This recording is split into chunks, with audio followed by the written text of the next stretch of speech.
Hello everybody and welcome back to Screen Stars. I'm here today to bring you my review for the 2015 action comedy American Ultra, a film that stars Jesse Eisenberg and Kristen Stewart. Now this is a film that I've been wanting to watch for quite some time. Never got round to it, never got the opportunity, and I have now managed to see this film. And this film focuses on Jesse Eisenberg's character, who is basically a nobody, a stoner, who works at the local night supermarket, if you like.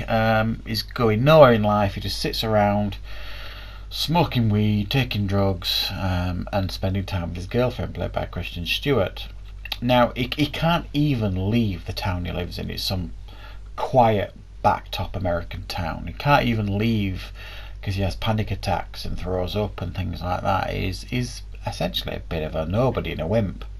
However, what he doesn't realise is in actual fact he is a sleeper agent for the CIA, and his boss, creator if you like, is informed that her sleeper agent is going to get taken out by Topher Grace and his band of bad guys, who is trying to make a name for himself in the CIA world. And he decides that Jesse Eisenberg's character is too much of a risk to be, left alone to his own devices in the free world, and he decides he's going to take him out.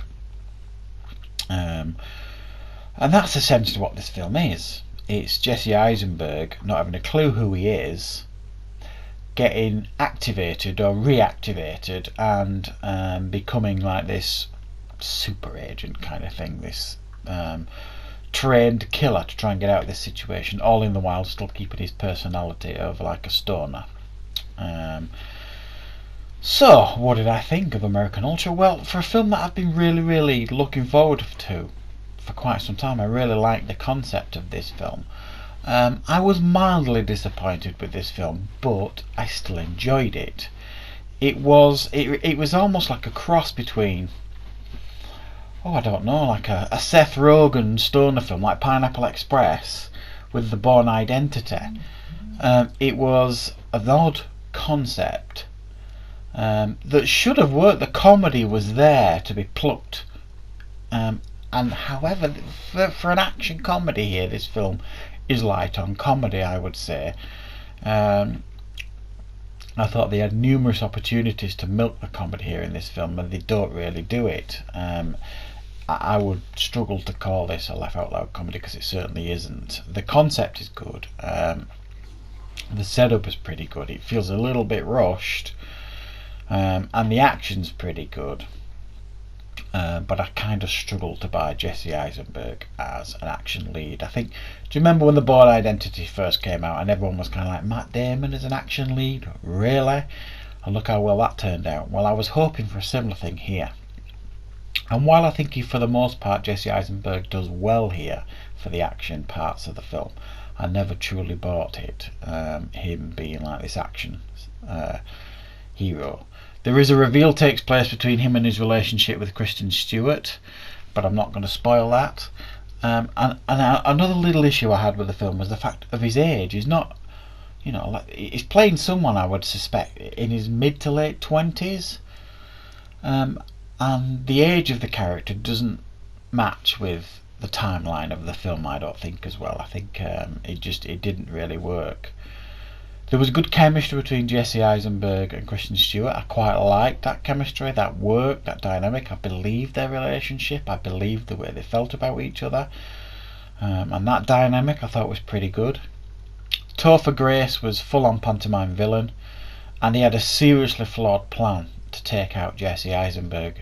His idea was to go to this hick town, this backwater American town, and take out Jesse Eisenberg, but at the same time his goons take out the local sheriff office and anybody else in their way. It was just a terrible plan that wasn't really very well thought out, I would suggest. So they were all pretty generic, the villains, and I thought they missed a really good opportunity here for have these trained goons to try and take him out one at a time, Jesse Eisenberg, and that's kind of what they tried to do, but they were all so faceless you didn't really care. The only villain that wasn't faceless was Walter Goggins' character, who was a highlight of the film. He was called Laffer, I think, some kind of crazed madman who's been trained up, but he's got this compulsive laugh at all. He's a bit like the Joker. And he was okay. He was quite a fun character, Walter Goggins' character, and he's the only one that stood out in regards to the villains. So yeah, a bit hit and miss this. However, I did enjoy the idea. I enjoyed the concept. I thought it was well executed for the most part, even though there are some daft elements in it, and some of the characters were poorly underused. Bill Pullman makes an appearance. He's not in the film enough, in my opinion. And I really do think they missed a trick in regards to the villains, if you like. They've got all these black clothed villains lined up in the back of a van that have almost like trained to take out Jesse Eisenberg, and the only one that you really cared about was Walter Goggins. Everybody else, they were just faceless villains. They were just cannon fodder, and it didn't help the film, I don't think.